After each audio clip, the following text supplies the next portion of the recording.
I knew my marriage was over the second I saw Ivy Sloane's hand. Not Ivy's face. Not Damon pretending not to notice me across the ballroom. Not the way Lucille Cross was smiling too brightly near the champagne tower. Like the whole evening had been choreographed to keep me off balance. I knew because of the ring. It was on Ivy's left hand. Catching the chandelier light in hard white flashes as she lifted her glass and laughed at something my husband said. The design was mine. Not similar. Not inspired by. Mine. A knife-edge platinum band with a floating oval diamond, flanked by two asymmetrical tapered side stones and a hidden sapphire tucked beneath the center setting. I had sketched it by hand on our 10th anniversary trip. Back when Damon still looked at me like I was the horizon, instead of the bridge he crossed to reach bigger rooms. I designed it in a sketchbook with hotel stationery under my elbow and sea salt in the air. It was supposed to be my renewal ring. Our next chapter. A private promise made visible. Damon told me the jeweler needed more time. That was 6 months ago. Now the design was on his mistress's hand. And Damon had the nerve to bring both of us to the same gala. That was the first thing you need to understand about people like Damon Cross and women like Lucille Cross. They never stop at betrayal. They need choreography. Witnesses. Hierarchy. They need you not only hurt, but placed correctly beneath the insult. So everyone in the room understands who matters now. The Cross Foundation Winter Gala was being held on the top floor of the Meridian Tower. The kind of event where powerful people pretend philanthropy is the same thing as morality. Glass walls. Candlelight. Silent servers. A string quartet in the corner. The city glittering below like something purchasable. Damon loved rooms like that because they let him perform inevitability. Lucille loved them because they turned old money into theater. And me? I built half the machine behind them. That was the irony. Cross Wellness Group didn't become what it was because Damon had vision. Damon had appetite. Lucille had appetite with pedigree. But Serena Vale, the wife everyone liked to describe as elegant, grounding, private, and wonderfully low drama, was the one who built the licensing architecture, negotiated the expansion contracts, stabilized the clinical brand after the Nevada compliance scare, and turned Damon's chaotic ambition into something banks would actually fund. No one in that ballroom was supposed to think about that. They were supposed to think Serena Vale was the quiet wife in dark silk. Supportive, graceful, decorative. That was the role Lucille preferred for me, because it made Damon's rise cleaner in the telling. Men like Damon never climb alone. But families like the Crosses hate acknowledging the woman whose intelligence made the climb survivable. So they reduce her gently first. Too refined to fight. Too composed to threaten. Too dignified to expose anyone. Then, when they're sure she won't make a scene, they get careless. Damon got careless. I stood near the donor wall holding a champagne flute. I hadn't touched and watched Ivy lean into him. The ring flashing again. Damon followed her hand with his eyes for half a second too long. Proud. Not guilty. Proud. That was what almost impressed me. Because giving my anniversary design to another woman wasn't just cheating. It was extraction. Damon had taken something intimate, unfinished, made from a private part of my hope, and turned it into a gift for the woman replacing me in public. That is not desire. That is conquest. Lucille saw me notice. Of course she did. She approached in ivory silk, smelling like expensive powder and old victory, and touched my arm lightly enough to seem affectionate to anyone watching. Serena, Lucille said, her voice warm as poison. I do hope you won't brood tonight. Damon needs steadiness around him right now. Not sentiment. Sentiment. There it was. That family's favorite weapon.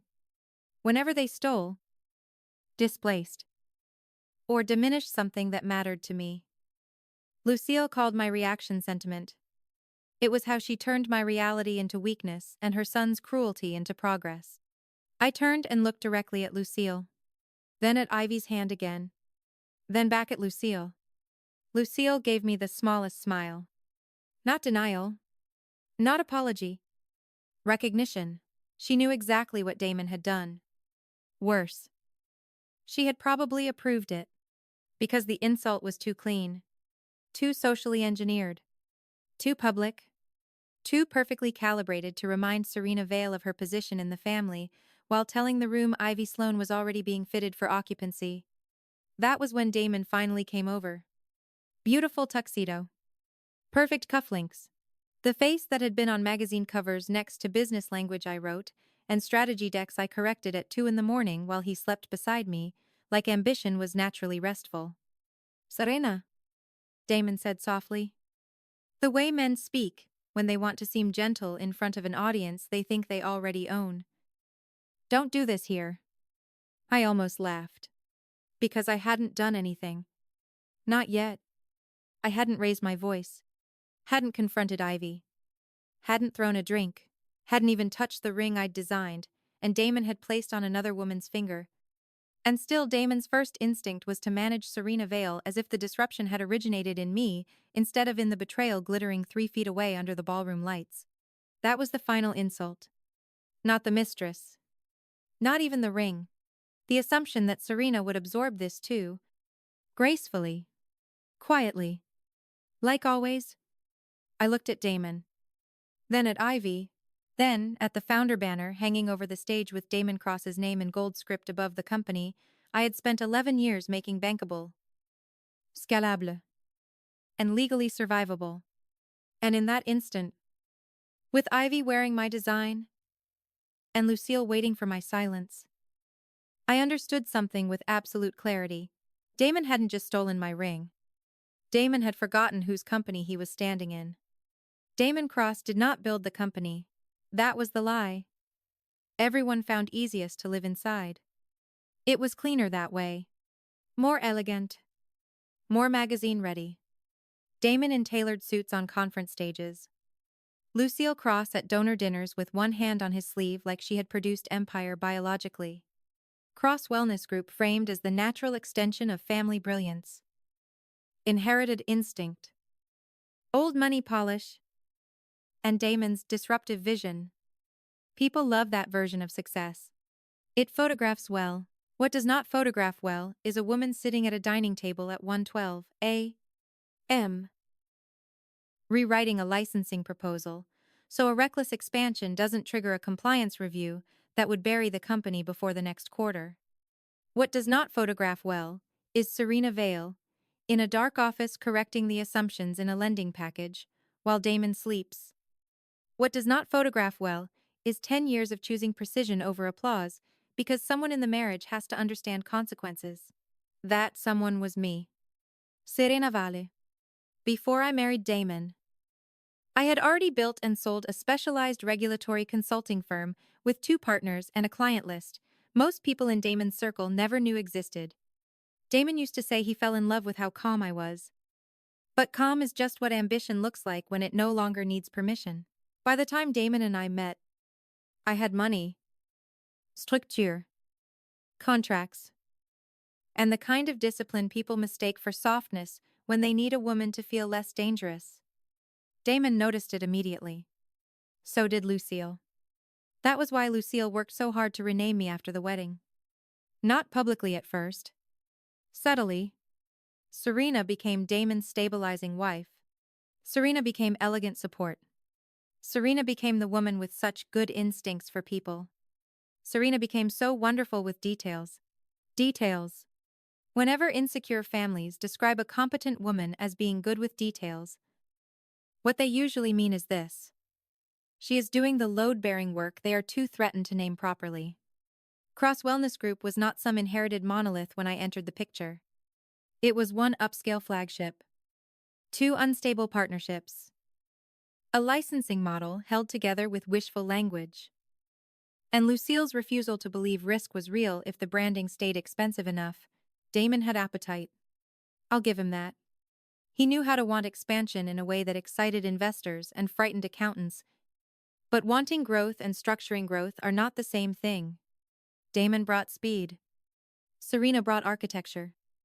I rebuilt the internal operating agreements when one partner nearly sued over misuse of equity language. I negotiated the Nevada entry after the first council almost tanked it with sloppy assumptions. I reorganized the clinical compliance structure after the wellness versus medical designation problem Damon had almost turned into a public disaster. I designed the franchise safeguard model that later became the foundation of Cross Wellness Group's national scaling strategy, but you would never know that from the way the family talked about me. Lucille made sure of that. At dinners, she would pat my hand and say, "Serena has such beautiful taste." Damon's life used to be all velocity and no grace. At board-adjacent events, she would tell people I was wonderfully grounding, which was her preferred word when she wanted to erase an intelligent woman under the guise of praise. Grounding meant invisible labor. Tasteful meant non-threatening. Private meant she hoped I would stay quiet. Damon let it happen because it benefited him. That is the truth I resisted for too long. Not because Damon was stupid. He wasn't. Damon understood perfectly well who fixed what.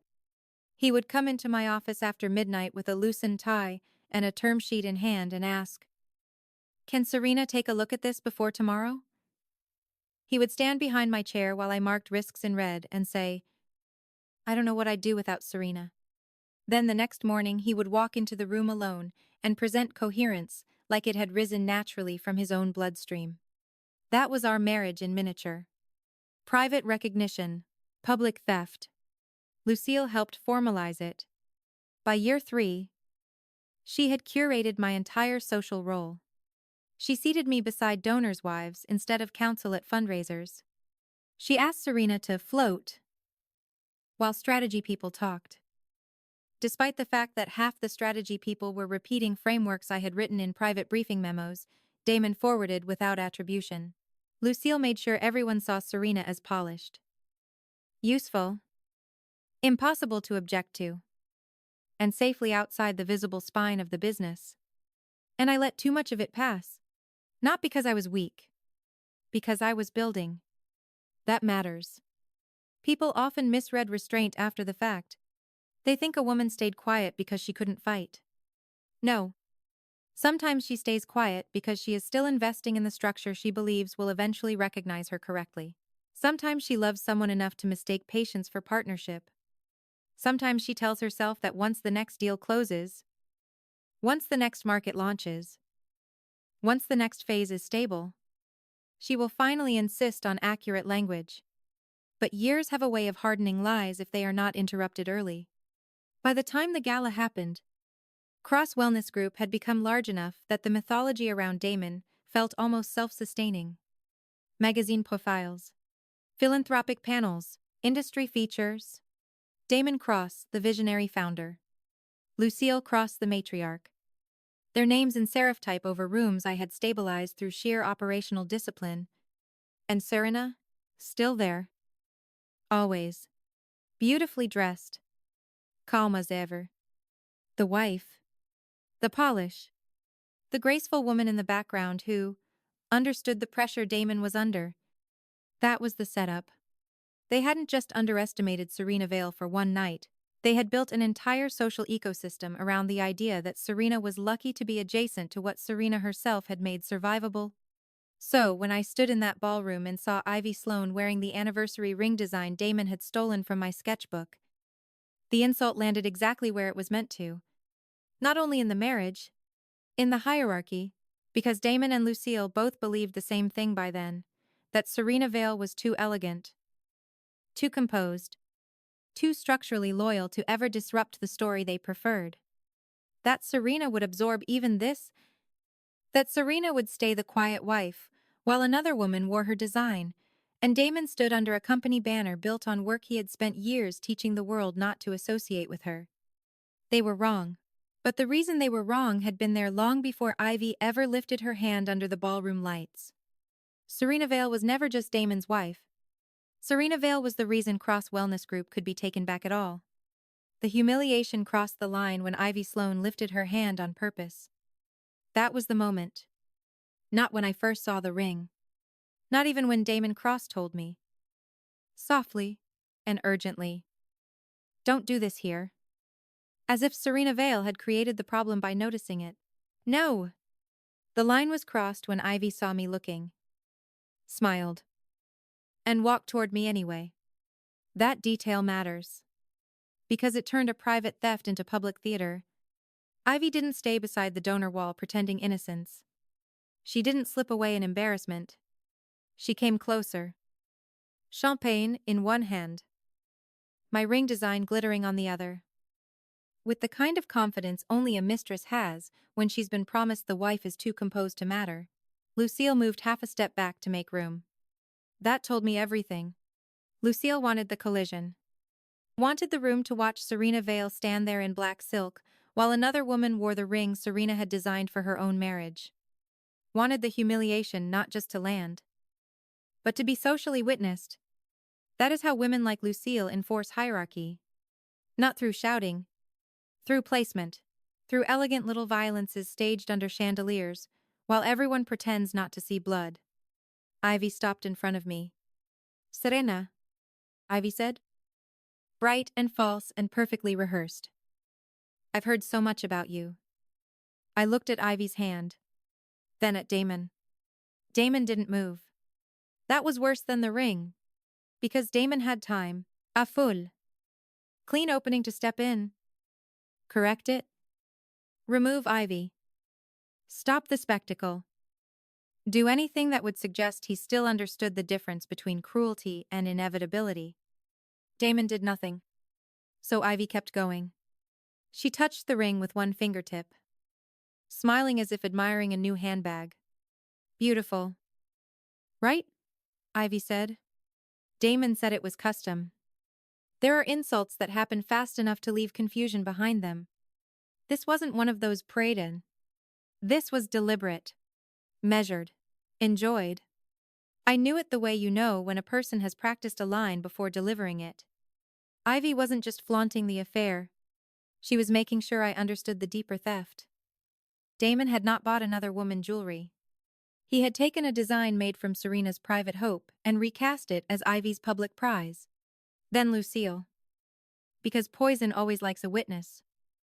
Said lightly. Ivy has such a modern hand for diamonds. Some things simply need a younger energy. Younger energy. There it was. The whole story in 5 filthy syllables. Serena was the polished past. Ivy was the living future. And Damon. Standing under the company banner. I had helped build into legitimacy. I was going to let that narrative settle over the room like perfume. I should say this clearly. I did not scream. I did not lunga. I did not slap the glass from Ivy's hand. I did not ask Damon if he had lost his mind. That would have helped them. Because the Crosses had prepared for female pain, they knew how to survive outrage. Lucille could have turned one sad, furious scene into weeks of whispers about Serena being unstable under stress. Damon could have worn injured decency for the donors. Ivy could have played young and blindsided. No. I stood still. That unsettled Ivy first. Because Ivy had expected visible pain. Maybe tears. Maybe a trembling exit. Not stillness. Not the kind of silence that makes everyone nearby start wondering whether they're witnessing control instead of collapse. Then Damon tried to take over the tone. Serena. Damon said. Lowering his voice in that gentle public man way I had once mistaken for restraint. You're making people uncomfortable. I looked at Damon and almost admired the shamelessness. Not because he was cheating. Not because he had stolen the ring design. But because he was trying, in that exact moment, to make Serena responsible for the discomfort created by his mistress wearing my anniversary ring design 3 feet from the foundation stage.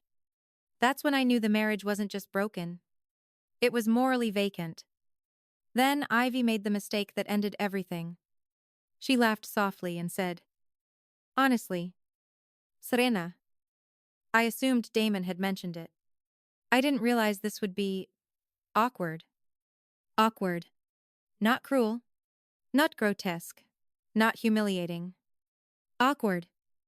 That one word made the room change. Because even people pretending not to stare could hear what Ivy had done. Donors nearby stopped mid-conversation.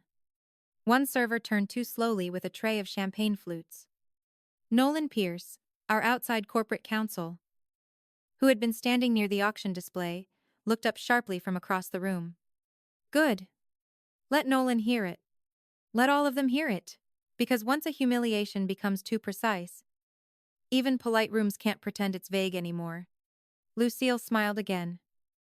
The way women smile when they think they've engineered the winning social arrangement. Serena has always been so dignified. Lucille said to Ivy. Not to me. That's one of Serena's strengths. Serena understands when something no longer suits. There. Public erasure. Not even subtle now. Lucille wasn't merely endorsing the mistress. She was narrating Serena out of the marriage. Out of the room. And if she had her way out of the company, all in one smooth, donor-friendly sentence. And Damon? Still said nothing. Still stood there letting his mother and mistress perform the replacement, while the ring I designed flashed between us like a verdict. Then Ivy reached for my wrist. That was the final trespass. Lightly. Casually. Like two women sharing some private feminine discomfort. I'm sure Serena wants whatever makes Damon happiest. Ivy said. I pulled my hand back before she fully touched me. Not violently. Just enough. Then I looked at Ivy. At Lucille. And finally at Damon. And in a voice, quiet enough to make everyone lean in, I said. Damon gave Serena's anniversary ring design to his mistress and brought both women to the same gala under Serena's company banner. Let's not pretend happiness is the word for what Damon is doing. That landed. Hard. Because I had named it correctly. Not awkwardness. Not a misunderstanding. Not changing times. Not younger energy. Theft. Humiliation. Display. And now, the people nearest us couldn't unknow it. Damon's face changed first. Then Lucille's. Then Ivy's smile finally faltered, not out of shame. But because Ivy understood too late that Serena Vale was not going to play the silent wife while another woman wore stolen intimacy on her hand. Good. Because the Crosses had just made the biggest mistake arrogant people can make. They hadn't merely betrayed Serena in private. They had performed the betrayal publicly. Under the company name. In front of council. Donors. Executives. And the very people who still thought Damon Cross owned what Serena had built. I did not slap Ivy Sloane. I did not cry. I did not ask Damon whether he had lost his mind. Though that would have been the kinder explanation. Instead, Serena Vale did the one thing people like Damon, Lucy, and Ivy never know how to handle. Serena got quiet in a way that meant movement. The room had already changed the second I named what Damon had done. The nearest donors stopped pretending not to listen. Nolan Pierce was no longer glancing in our direction out of social caution. Nolan was watching. Fully. Which meant this was no longer a marriage injury floating inside a gala. This was now attached to witnesses. Optics. And, most importantly, the company banner hanging over the stage behind Damon's shoulder. That banner mattered. Because Damon hadn't humiliated me at a restaurant. Not at some anonymous hotel bar. Not in a private apartment where betrayal could still pretend it was merely personal. He had done it here. At our winter gala. Under the company name. In front of the board-adjacent donor circle. 2. Licensing partners. And counsel. Good. If Damon wanted display, Serena would let the display become evidence. Damon took one step toward me and lowered his voice. Serena? Damon said. All polished concern. Let's go somewhere private. No. That line arrived too late. Private had ended the second Ivy raised her hand on purpose, and Lucille supplied narration. I looked at Damon. Then at Ivy. Then at Lucille. And let the silence sit long enough to make all three of them feel it. Then I said, very calmly, no one here is confused. Damon gave Serena's anniversary ring design to Ivy Sloane. Lucille endorsed it. Ivy displayed it. There's nothing private left to protect. That landed harder than the first line. Because now I had widened the frame correctly. Not a man's affair. A coordinated humiliation. Lucille's face changed first. Not much. Just enough. Lucille was old-school dangerous. She did not lose composure in public if she could help it. But the second I placed Lucille inside the act instead of around it, she understood the risk. She could survive whispers about her son's morals. She could not survive language that made her sound operationally complicit under a foundation banner. Lucille smiled again. Brittle now. Serena is overwrought. Lucille said to no one and everyone. This is neither the time nor the place. And there it was. My pain as inconvenience. Their cruelty as a timing problem. I could have stayed and kept speaking. I didn't. Because people like Lucille want conflict in forms they can govern. Sharp words. Social tension.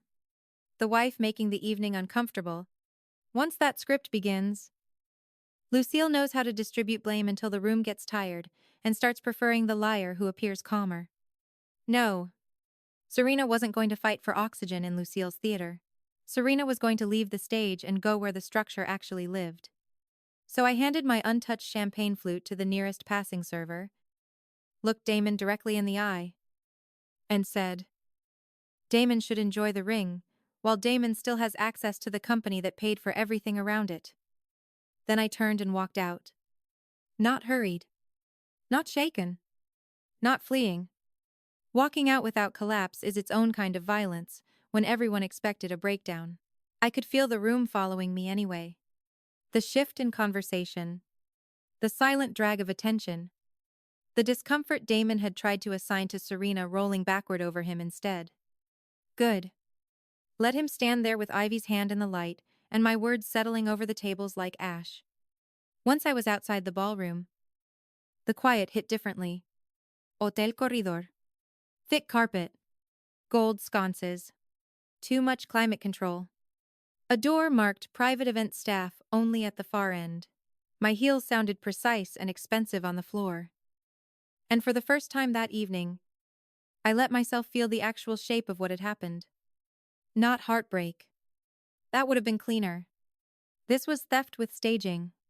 Damon had taken a design from my sketchbook, lied about its delay, delivered it to his mistress, and then brought that mistress into my gala under my company banner, while Lucille prepared the social script that would position Serena as displaced with dignity. It was grotesque. It was also stupid. Because while Damon was busy turning betrayal into performance, he had forgotten the one thing he always forgot when he got arrogant. Damon knew the public story of Cross Wellness Group. Serena knew the actual paper. I pushed through the staff door and into the service corridor behind the ballroom. Stainless prep counters. Crates of glassware. Catering staff moving fast and carefully around the edges of wealth. No one stopped me. They all knew who Serena was. Even if the ballroom insisted on pretending otherwise, I pulled out my phone. 3 messages were already waiting. One from Damon. Don't escalate this tonight. One from Lucille. Come back immediately. Serena is embarrassing herself. And one from Nolan Pierce. If Serena needs counsel, Nolan is available now. There. That was useful. Not because Nolan was kind. He wasn't, but he knew where corporate exposure began. And he had just watched Damon create it in front of him. I didn't answer Damon. I didn't answer Lucille. I called Nolan. He picked up on the first ring. Serena. Nolan said, no surprise in his voice. Where are you? Service corridor behind the ballroom? Good. Stay there. Good. Not calm down. Not this can wait until morning. Not are you sure you want to make this bigger? Stay there. Because Nolan had already understood what Damon had not. This was no longer only marital. It was attached to intellectual property, use of company resources, executive conduct, donor optics, and possibly misappropriation, depending on how the jeweler invoice moved. Nolan asked one question. Was the ring design Serena's original work? Yes. Another. Was the gala billed through Cross Wellness Group, or the foundation arm? Foundation. With company-hosted sponsor integration. Nolan exhaled once. Understood. Serena needs to come downstairs. Nolan wants the sketchbook history, the jeweler trail, and Serena's operating documents. Operating documents. That steadied me more than comfort would have. Because this right here was who Serena actually was. Not the elegant wife recovering in a powder room while Lucille spun. Not the silent woman Damon expected to manage privately. Serena was the person who knew where records lived. Who had built the licensing structure. Who understood exactly how vulnerable Damon became the second personal betrayal touched corporate mechanism. I looked once through the small glass window in the staff door. I could see the ballroom only in fragments. Light. Movement. Ivy's pulled dress. Damon's dark shoulder. Lucille already leaning in somewhere. Probably telling people. Serena felt unwell. Fine. Let Lucille buy herself 10 minutes. 10 minutes was all Serena needed. Because Serena wasn't going back into that ballroom to argue with a mistress. Serena was going downstairs to collect the company Damon had mistaken for his stage. The first layer of truth was ownership. Not emotional ownership. Not the kind Damon liked to perform at galas with his name in gold letters and his hand warm at the base of a donor's back while Serena stood just outside the photograph. Real ownership. Paper. Control. Structure. That was what Damon always forgot. He understood presentation better than almost anyone I'd ever met. He knew how to enter a room. He knew where to stand. When to pause. Which words made investors lean in? Which smile made older benefactors feel chosen? Which story about wellness access sounded visionary without forcing him to think too hard about what any of it cost to build? But he never understood infrastructure deeply enough to respect the person who built it for him. That person was Serena Vale. I met Nolan in a secured conference room, 2 floors below the ballroom, where the music from the gala couldn't reach, and the air smelled faintly of toner and hotel carpet glue.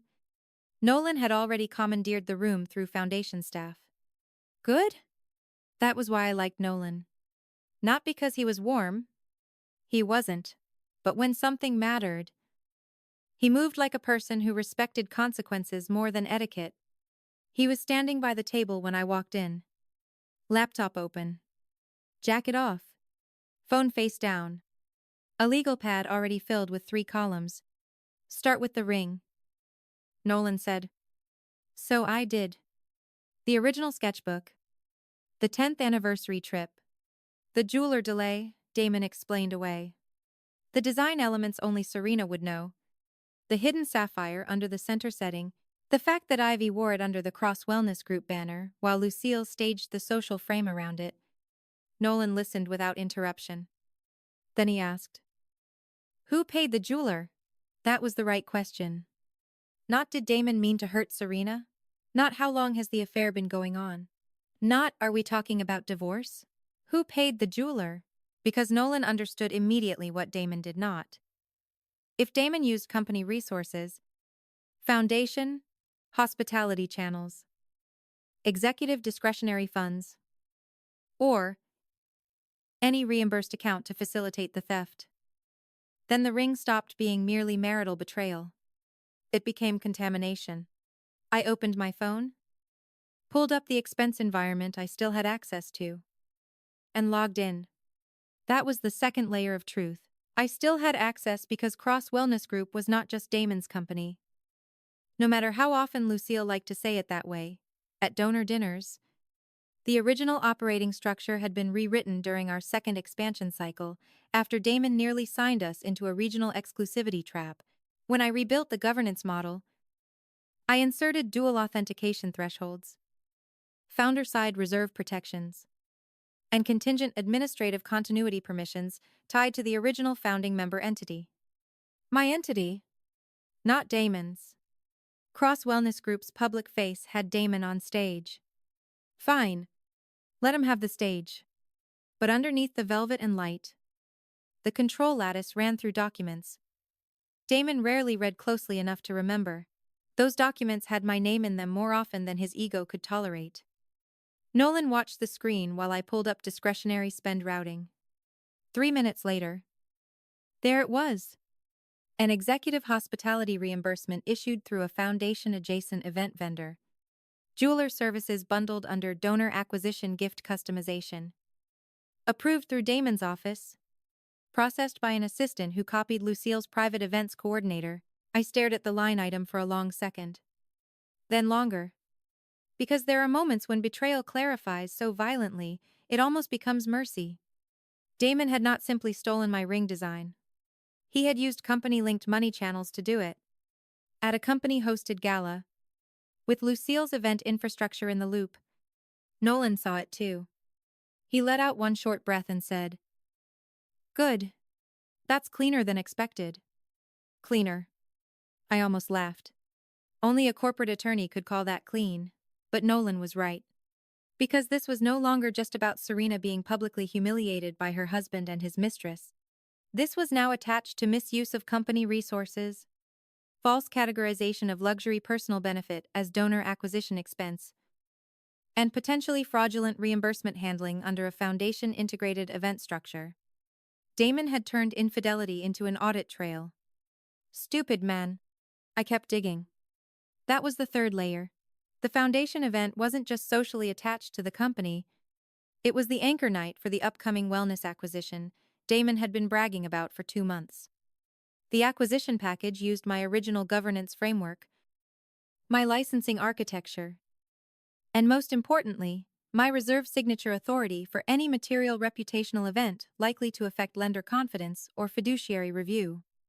That clause mattered, because if the company suffered an executive misconduct event with financial overlap, the reserve signatory had the right to freeze downstream approvals until internal review was complete.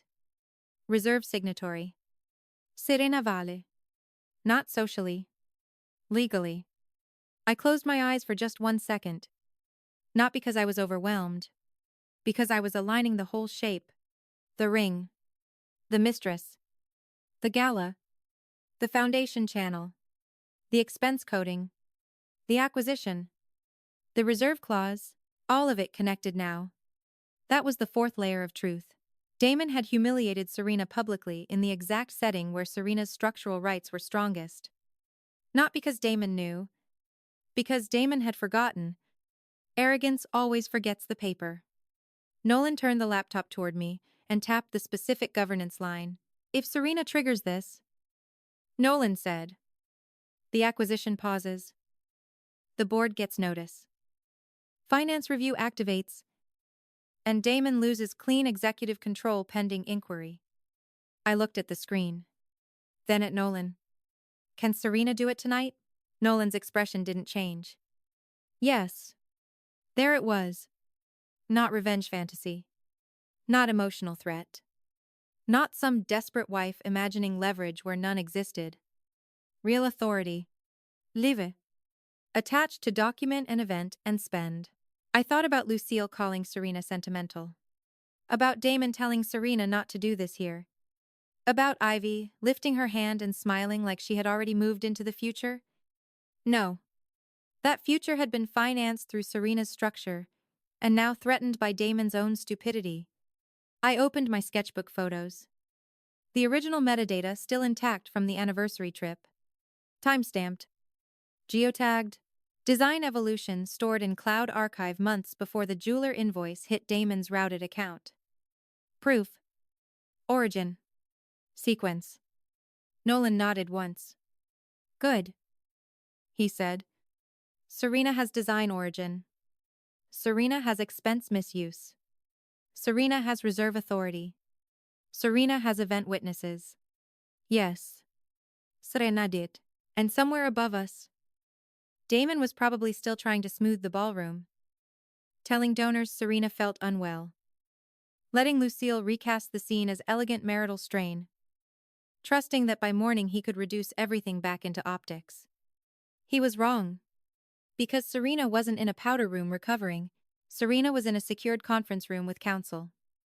A live audit trail. Original authorship proof. and a contractual trigger Damon himself had wandered into wearing cufflinks in confidence. I picked up the phone and looked at Nolan. What happens if Serena freezes the acquisition before Damon knows what Serena found? Nolan gave me the first expression that night that resembled respect unsoftened by pity. Then, Serena stops being Damon's wife in the story? Nolan said, and becomes what Serena already is on paper. I knew exactly what he meant. The quiet woman in the background was over. Now the company was going to remember who had actually built its spine. When Serena froze the acquisition, Damon didn't notice for 11 minutes. That was how insulated Damon had become. Upstairs, under the chandelier light, he was still doing what men like Damon always do after a public cruelty nearly cracks the room, moving from donor to donor with a composed face. Trying to sand the edges off. What happened before it hardens into narrative? Lucille was likely helping. Murmuring about Serena feeling unwell. About private strain. About the enormous burden visionary leaders carry. Ivy was probably still standing in my ring like she had won something permanent. Meanwhile, 2 floors below, Nolan watched Serena trigger the reserve clause that could stop Damon's proudest deal cold before dessert service ended. I signed the internal hold order with one clean stroke. Not the gala card. Not a divorce memo. Not some angry wife's ultimatum. A governance freeze. Formal. Time-stamped. Attached to the acquisition file, Damon had spent months bragging about in rooms I had built for him to survive.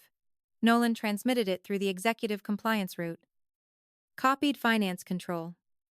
Copied lender council. Copied the interim transaction board. And attached the event-linked misuse flag under preliminary review. That was the first wave. The quiet one. No fireworks. No public screaming. Just the right people receiving the right document at the right time. Then the responses began. Finance acknowledgement. Board observer. Receipt. Lender council confirmation. Acquisition portal status change. Pending governance review execution hold. Beautiful. I stared at those words for a moment, longer than I needed to. Not because I was savoring pain. Because I was watching structure answer me correctly after years of being narrated into softness. Nolan closed his laptop halfway and said, Damon will know soon. I nodded. Good. That's when my phone started lighting up. First Damon. Then Lucille. Then Damon again. 3 calls in 90 seconds. I let all of them ring out. Because urgency sounds different when it finally has to travel upward instead of downward. For years, Damon had trained himself to believe Serena would always pick up, always steady the thing, always soften the consequence, always handle the private truth, so his public image could stay polished. No. Not tonight. The first email hit 2 minutes later. From Damon. Subject line. What did Serena do? I almost laughed. Not what happened. Not why did finance freeze the acquisition. Not even, can we talk? What did Serena do? There it was again. The old shape. The reflexive assumption that if something structural disrupted Damon's evening, Serena must have overreacted instead of Damon having finally collided with a boundary he had mistaken for decorative trim. I didn't answer. Nolan did. Briefly. Reserve signatory authority, activated pending review of executive misconduct.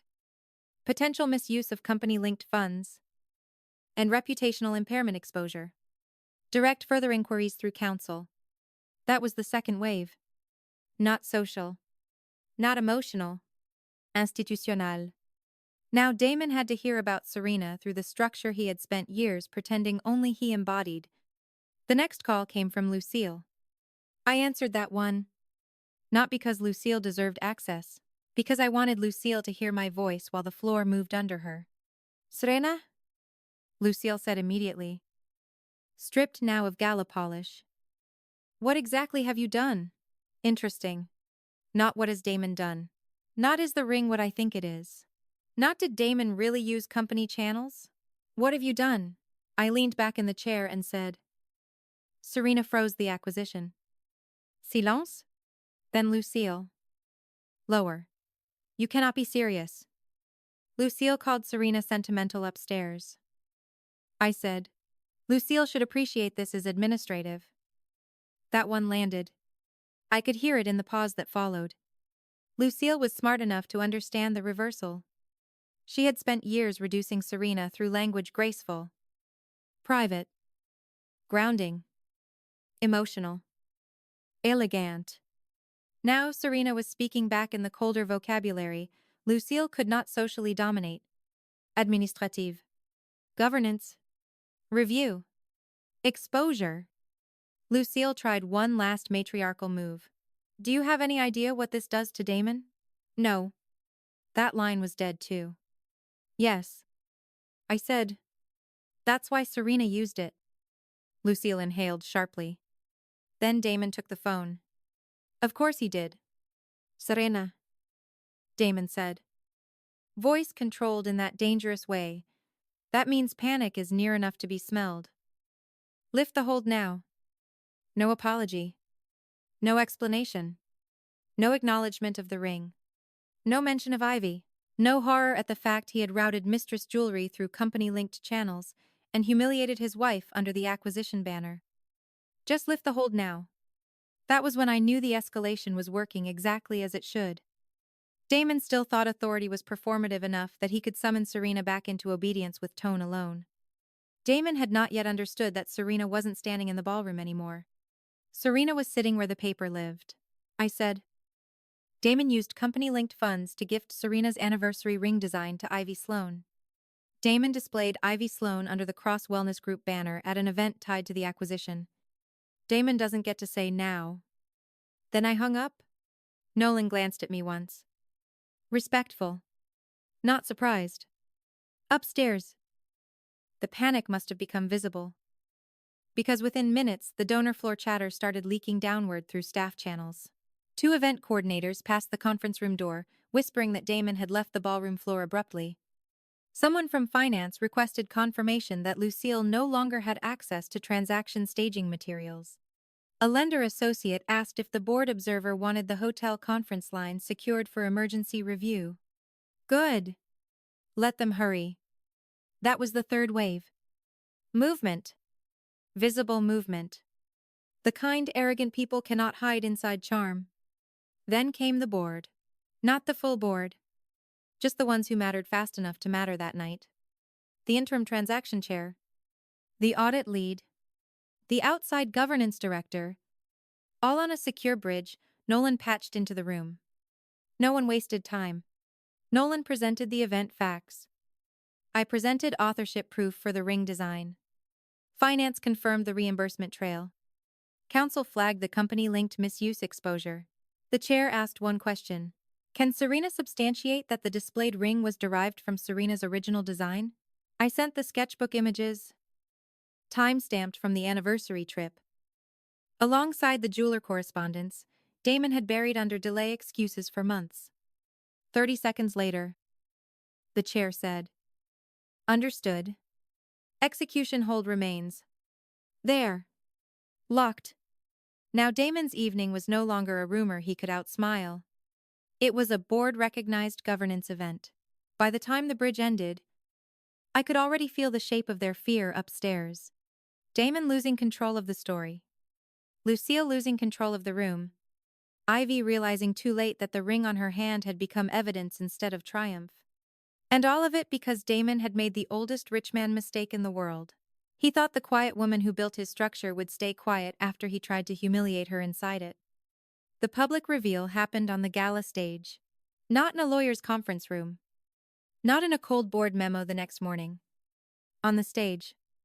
Under Damon's name. Under the Cross Wellness Group banner. In front of donors. Executives. Media partners. Licensing guests. And the board-adjacent audience Damon had spent years teaching to see him as inevitable. That mattered. Because Damon had chosen the setting for humiliation, so Serena chose the setting for correction. Nolan got the message out first. Quietly. Efficiently. The interim transaction chair requested Damon and Lucille report to a live governance review immediately. Damon tried to push back. Of course. He wanted to handle this internally after the remarks. After the fund-a-need segment. After the room settled. After the optics could be massaged.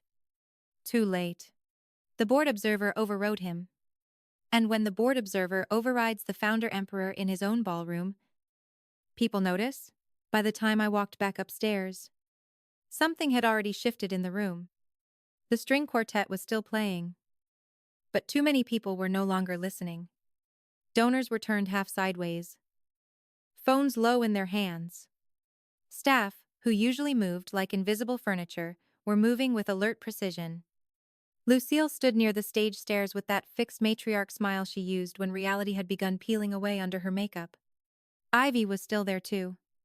Still wearing my ring. That was almost useful now. Evidence glittering in plain sight. Damon spotted me first.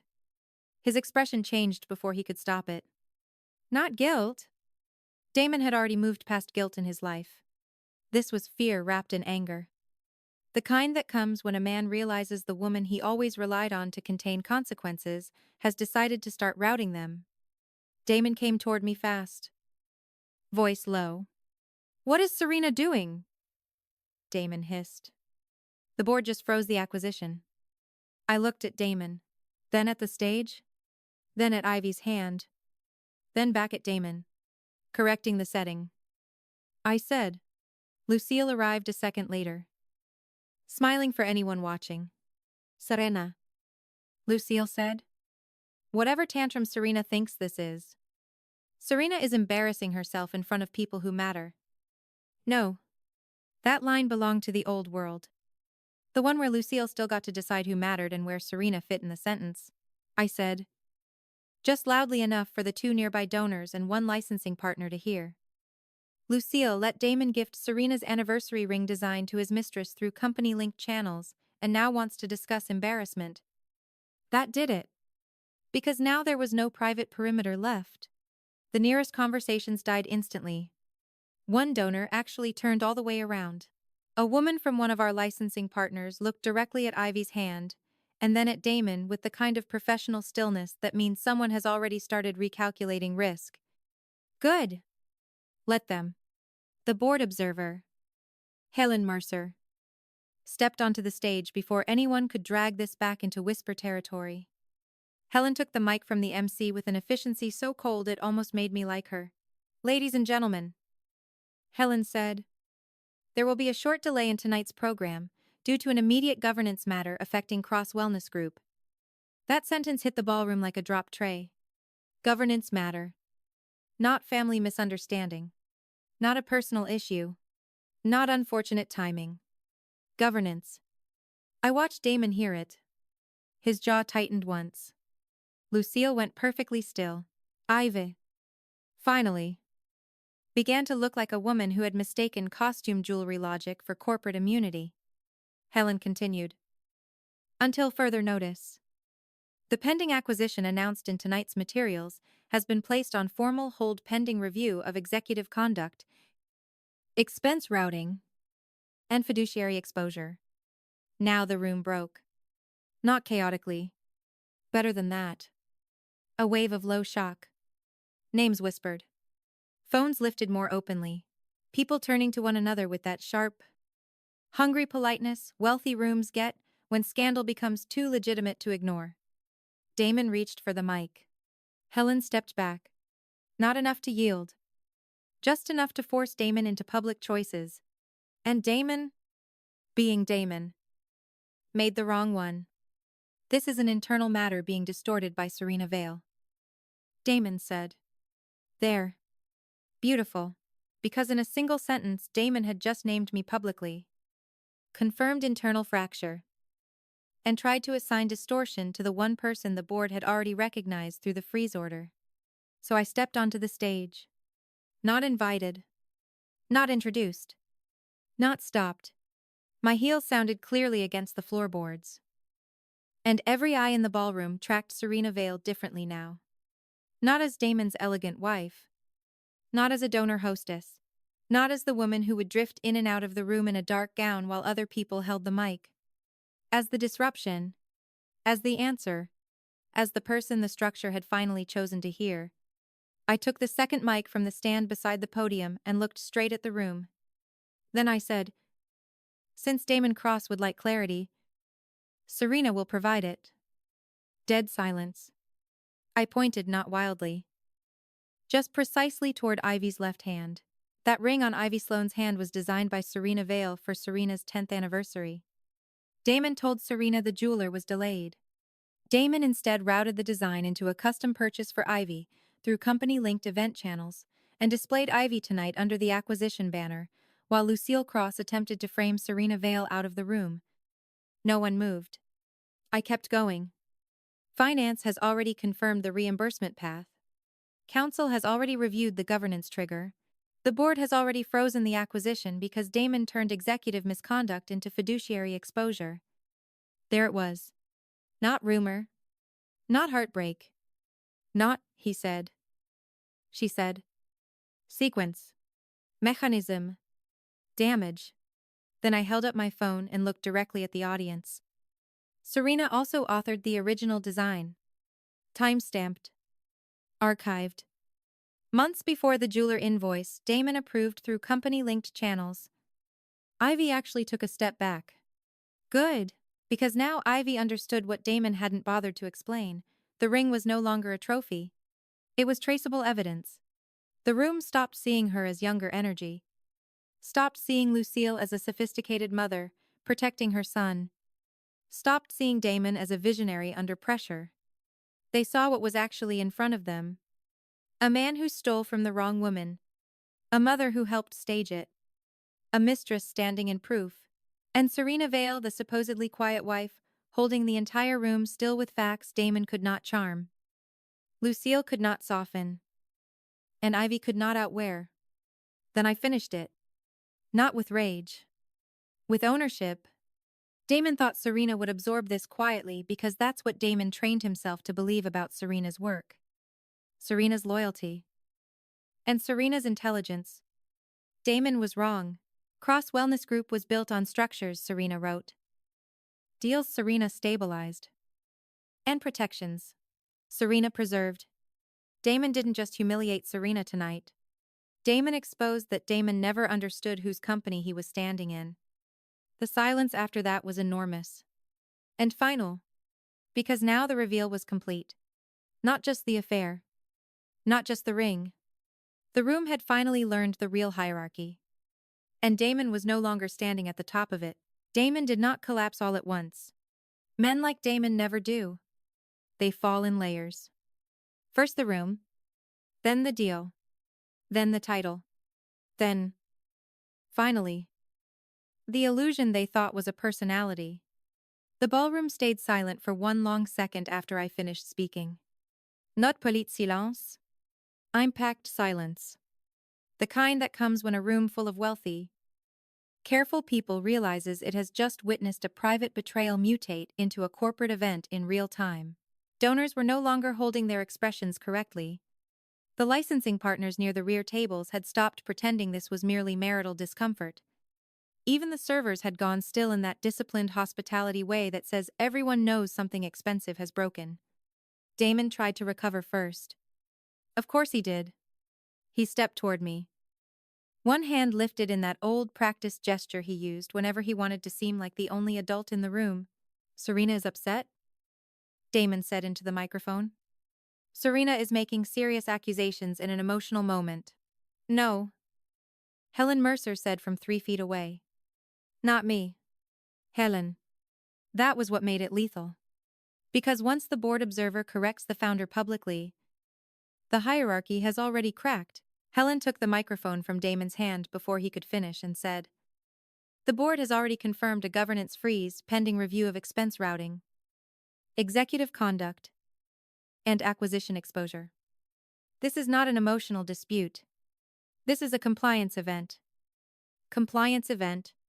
There it was. Sharp. Clean. Irreversible. You could actually feel Damon's authority slip when she said it. The room stopped reading him as a misunderstood husband under attack. Started reading him as a man attached to risk. Lucille moved next. Lucille never rushed. Even now. She crossed the stage like grace itself, trying to pour elegance over collapse before it could stain the family name permanently. "Ladies and gentlemen," Lucille said, smiling with that old money calm she used like a weapon. "I'm sure we can all appreciate that private tension sometimes." Nolan Pierce spoke from the front row without standing. "No. Again. Not me. Nolan." "Counsel." That was worse for Lucille than anger would have been. Nolan rose slowly and addressed the room with the kind of flat professionalism that makes scandal feel official. "Given the representations made tonight, plus the documentary support already reviewed," Nolan said, "any attempt to minimize or reframe this publicly may increase exposure. Guests should understand the acquisition freeze is active, and Damon no longer has unilateral authority over the transaction." There. That one sentence gutted him. Not just the freeze. Damon no longer has unilateral authority. The whole room absorbed it at once. The founder ceiling vanished. The visionary posture cracked. The golden banner version of Damon dissolved in front of people who had only ever seen him lit correctly. And because Damon was vain enough to believe he could still dominate the room, he made the exact wrong move. He turned on me in public. Not screaming. Worse. Controlled contempt. "Serena helped with operations," Damon said. "But let's not pretend Serena built this company alone." That line might have worked a year earlier. Maybe even 6 months earlier. Not now. Not after the ring. Not after the stage. Not after the freeze. Not after the board observer and corporate counsel had both corrected him in front of his own donor base. And Damon made one more mistake inside that sentence. Helped. He reduced me one final time in the exact moment the room needed clarity most. So I gave it to them. I stepped closer, looked directly at Damon, and said, "Damon used Serena's designs. Serena's operating structures. Serena's lender protections. Serena's compliance architecture. And Serena's silence for years. Damon just never thought Serena would stop donating all four." That landed harder than anything else had. Because everyone serious in that room already suspected some version of it.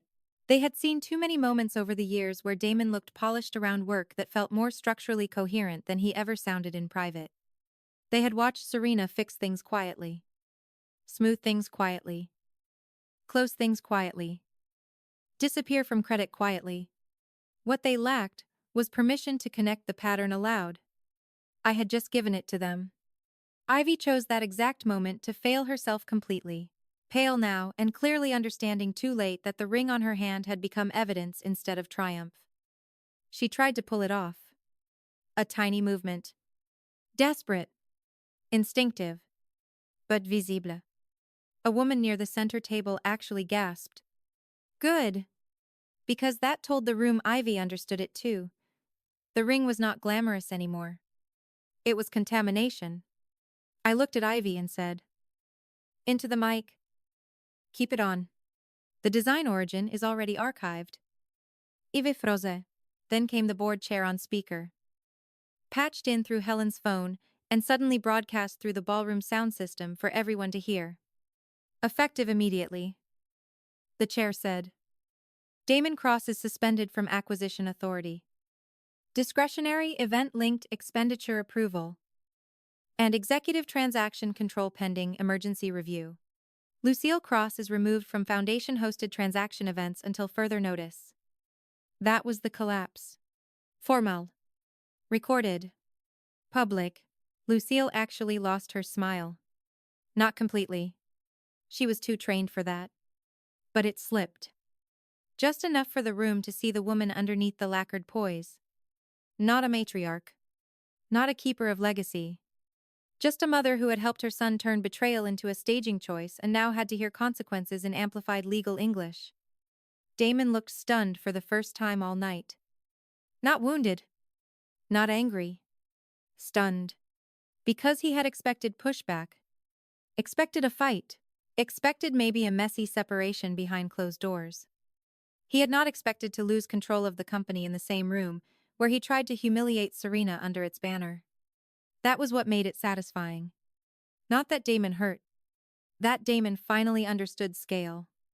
Then the donor exit began. Quietly at first. Then faster. People didn't stay to comfort him. They didn't crowd around Lucille. They didn't rescue Ivy. They started leaving the blast radius. A licensing partner whispered to her assistant and walked out. A foundation sponsor closed his program and headed for the doors. One of Damon's favorite investor couples didn't even pretend to say goodbye. That is how real social collapse looks in those rooms. No shouting. No scene.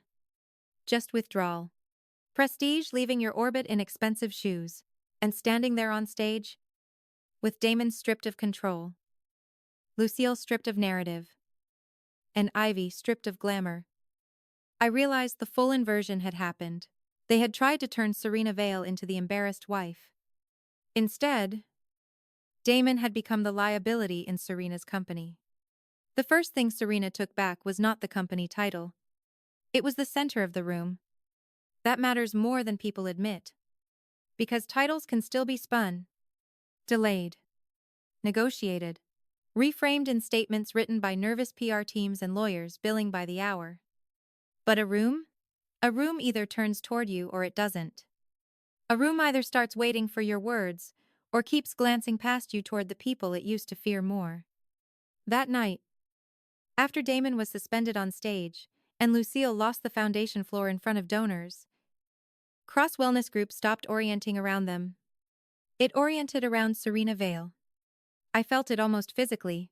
The ballroom was still half full, though it no longer looked like a gala. It looked like the aftermath of an executive detonation in black tie. Helen had stepped off stage. Nolan was already in motion, conferring with finance and the board liaison. Damon stood near the podium, with the expression of a man who had spent years believing charisma was a safety net and had just discovered it wasn't load-bearing. Lucille looked smaller somehow. Not because age had touched her in one night, but because authority had finally stopped flattering her face. And me? I was no longer the elegant wife everyone expected to recover privately. I was the person the next moves had to go through. That became official faster than even I expected. Helen crossed the ballroom toward me, one hand holding her phone, the other already riffling through an email chain. Serena Vale? Helen said, with zero softness and full accuracy. The board needs interim control routing within the hour. Can Serena provide transaction continuity? There. Not can Damon explain? Not should Lucille speak to the donor circle? Not how do we minimize the optics? Can Serena provide continuity? That was the restoration. Not emotional vindication. Operational recognition. I nodded once. Yes. Helen handed me the phone. On the screen was the emergency board resolution draft. Temporary governance freeze. Damon removed from acquisition control pending review. Lucille removed from foundation transaction interface. Interim execution authority reassigned under reserve provisions until formal board session at 9 a.m. The reassigned name in the draft was mine. Serena Vale. I stared at it for 1 second. Then handed the phone back. Add lender communication review and discretionary spend lock. I said, no event. Coded reimbursement clears without dual sign-off. Freeze Damon's office approvals too. Helen didn't argue. She typed. That's how I knew the shift was real. People only stop debating your right to command when they have finally remembered how much of the structure was yours to begin with. Nolan joined us a moment later with a printed control packet. Serena needs to sign 3 things, he said. Interim authority acknowledgement, acquisition freeze affirmation, and foundation event segregation review. I took the packet. Behind Nolan, I saw 2 finance officers waiting, not near Damon, not near Lucille, near me. One of them, a woman named Tessa, who had spent 2 years sending Damon polished briefing decks built from models I created, looked almost relieved. That stung in its own way. Not because it hurt, because it clarified how many people had seen parts of the truth and simply followed the room's social version anyway. Fine. Rooms can be retrained. I signed, Not hurriedly. Not dramatically. Deliberately. Serena Vale. 3 times. Each signature felt different from the one downstairs. That first one froze the deal. These reclaimed the mechanism. Damon finally approached then. Bad idea. He had lost the stage, the acquisition, and the room. But still had enough vanity left to think Serena might preserve him privately if he could just get close enough to use my first name the old way. Serena, Damon said. Low and urgent. Don't do this in front of everyone. No. That line was dead. I looked at Damon and answered in the same quiet tone that had undone him all evening. Damon used Serena's ring design in front of everyone. Damon routed the purchase through company-linked channels in front of governance law. Damon put his mistress under Serena's company banner in front of the donor circle. Damon doesn't get privacy as a repair strategy now. Damon's face changed. Not because the words were cruel, because they were correct. And correctness is a brutal thing when a man has lived on narrative longer than truth. Lucille tried next. Of course she did. She stepped toward us, wrapped in damaged dignity, and said, "This family can still settle this internally if Serena stops performing." I turned to Lucille. "No," I said. Lucille had years to treat Serena like part of the structure instead of social upholstery. Lucille chose display. This is the result. Social upholstery. That one landed. Lucille actually recoiled, not physically much.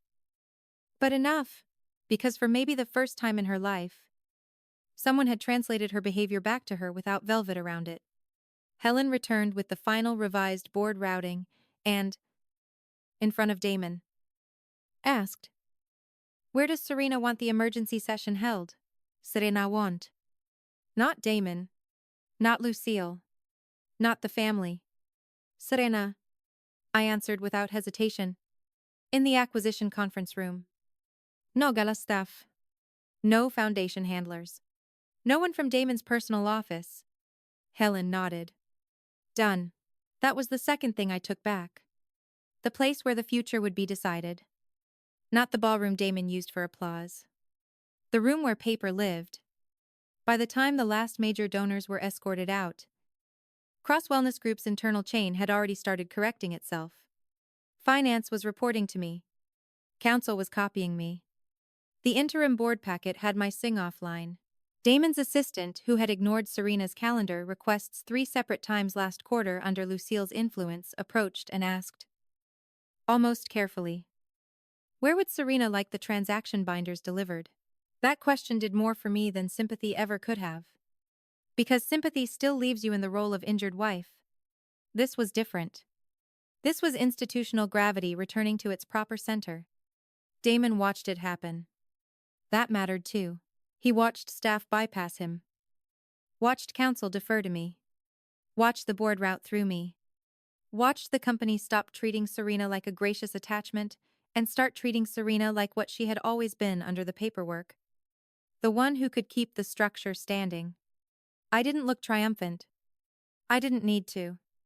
The truth had already done the humiliating part for me. By midnight, the gala was over. The acquisition was still frozen. Damon had no control. Lucille had no stage. And Serena Vale was no longer standing at the edge of her own company, waiting to be acknowledged correctly. Serena was signing for it, directing it, holding it. Not because anyone had suddenly become fair. Because the paper had finally caught up to the woman they had spent years pretending was merely there to make everyone else look stronger. 3 months later, Cross Wellness Group no longer looked like Damon Cross's empire. That was the real ending. Not the gala. Not Ivy's hand. Not Lucille's smile finally failing under stage lights. Not even Damon losing the acquisition in front of donors and council. Those moments mattered. Of course they did. Public humiliation had been the weapon. So public correction was part of the justice. But the real victory came after. In what stayed changed? In what did not go back? Because that is the difference between surviving betrayal and replacing the order that made betrayal profitable. The board's emergency review took 10 days. 10 very expensive. Very quiet days. Finance confirmed the reimbursement trail. The jeweler invoice had indeed been routed through a company-linked event channel, under a donor acquisition label. Nolan's office established authorship of the ring design through Serena's archived sketches. Metadata. And jeweler correspondence Damon had buried under delay excuses for months. The acquisition lenders maintained the freeze throughout the review and made it clear they would not restore confidence unless governance control shifted out of Damon's hands. Good. Let money do what conscience failed to do. Damon was formally removed from executive transaction authority before the second week ended. Not because he apologized. He didn't. Not properly. Damon sent 3 versions of the same pathetic argument. Pressure. Misunderstanding. Personal complexity. Serena making strategic use of a private wound. He kept trying to reclassify theft and humiliation as marital weather. No. The board wasn't hearing weather. The board was hearing misuse of company-linked funds. Reputational exposure. Governance impairment. And founder-level structural dependency. Damon had never bothered to understand because he assumed the woman who wrote it would stay loyal longer than he stayed decent. Lucille fell more quietly. That suited her.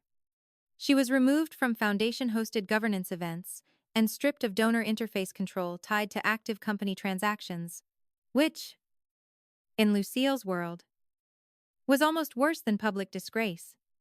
Lucille did not live on salary or title. She lived on placement. On being the woman rooms organized themselves around. On being deferred to by staff, donors, young executives, wives, daughters, and sons too weak to call her what she was. Once the staff stopped routing around Lucille, once donor dinners were assigned elsewhere, once event teams started checking Serena's calendar instead of Lucille's preferences, she seemed to shrink without physically changing at all.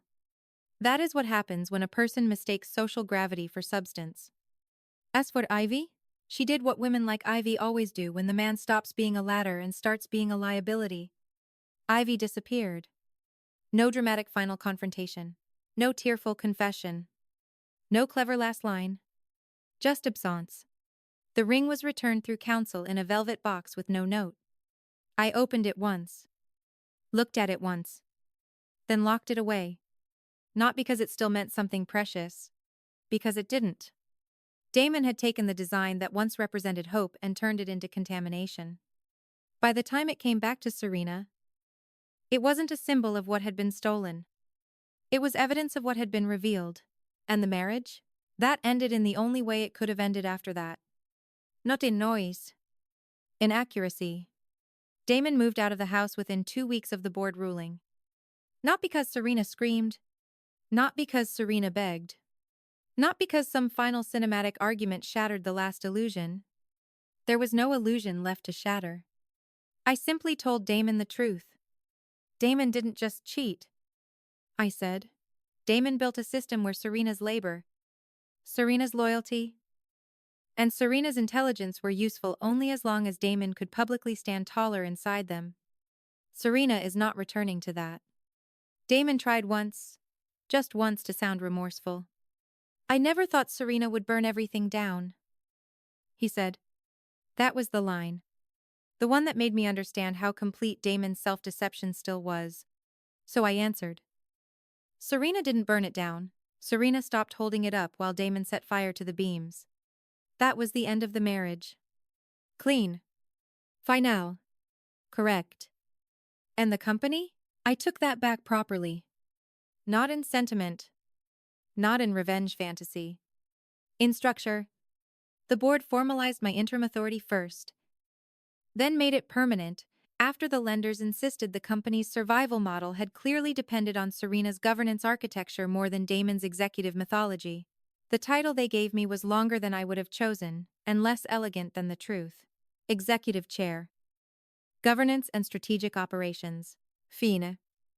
Titles are less important than control anyway. I rewrote the event expenditure rules. I separated foundation hospitality from executive discretionary routing. I closed the loopholes Damon had used. I restructured acquisition approvals so no single charismatic fool could dress appetite up as leadership again. I removed the soft social pipelines Lucille had used to turn family influence into quasi-corporate power. I forced attribution standards into strategy memos and deal architecture. And, maybe most importantly, I stopped allowing Serena Vale's work to enter rooms under someone else's voice. That was the new order. No more Serena as elegant support. No more Serena as Damon's grounding wife. No more backstage intelligence feeding front-stage vanity. Cross-wellness group stabilized fast after that. Funny how quickly a company calms down when the person who actually understands the paper is no longer being treated like decorative emotional infrastructure. The acquisition reopened on revised terms and closed 6 weeks later. Under my signature. Not Damon's. Mine. The first time the updated executive deck went out with my name at the top instead of Damon's, I stared at it for a long moment in the quiet of my office. No dramatic tears. No triumphant music. Just recognition. The company finally looked the way it had always functioned. And that, in the end, was more satisfying than scandal. Damon thought Serena would absorb one more humiliation, because Serena always had before. Lucille thought Serena would choose dignity over disruption, because women like Serena are easiest to exploit when everyone mistakes control for passivity. Ivy thought the ring on her hand meant she had stepped into the future. They were all wrong. The ring was never the ending. It was the proof. Proof that Damon had become arrogant enough to steal from the wrong woman in the wrong setting under the wrong banner. And once that happened, the rest was only a matter of Serena doing what Serena had always done better than any of them: reading the structure, naming the truth, and taking back what should never have been handed to people too weak to deserve it.